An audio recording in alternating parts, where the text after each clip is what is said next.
Okay, now what would you do in this situation if you were Chloe? I just did one.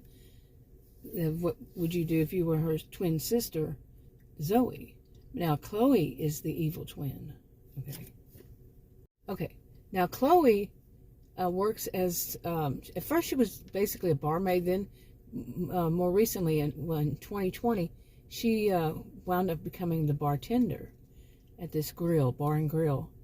And one of her, what would you call it? She also works the restaurant part of it. So say diner, somebody who comes in the bar, does both. Is a man named Nick. He's older. She's 28 and he's like 42 or so. And let's see, yeah, 40, say 40.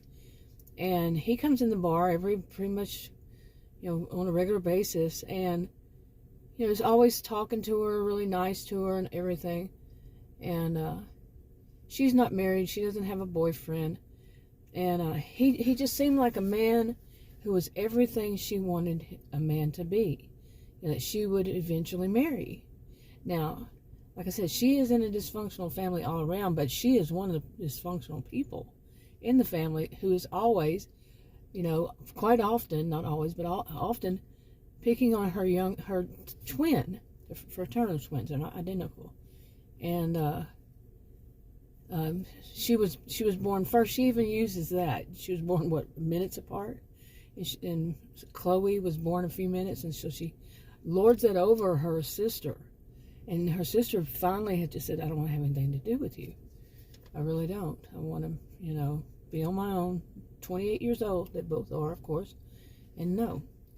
Well, so anyway, she really likes this guy, Nick, but all at the same time, she found out some things by a customer who drinks a bit too much at times, and she was going to have to, it was late, and he was still there, so she wound up saying that she would take him home. She knows him, Jimbo.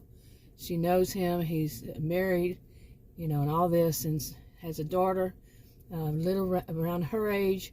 So she was going to take him home, but he was so drunk, he started saying all kinds of weird stuff that included Nick, and included her parents.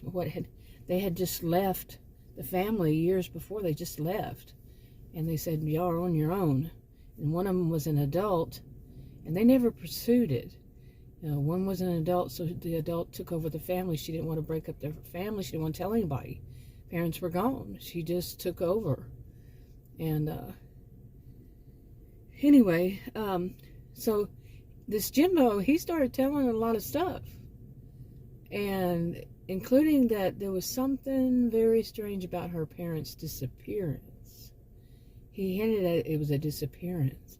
And the hint he had was it was an accident. It was a how do you put it?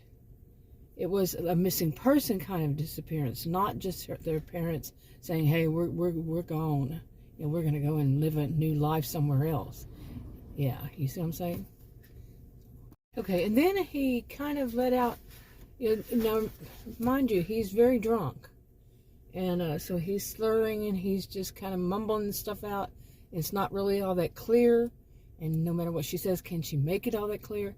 But what she gathers from it is that Nick had something to do with her parents, doing air quotes, disappearance.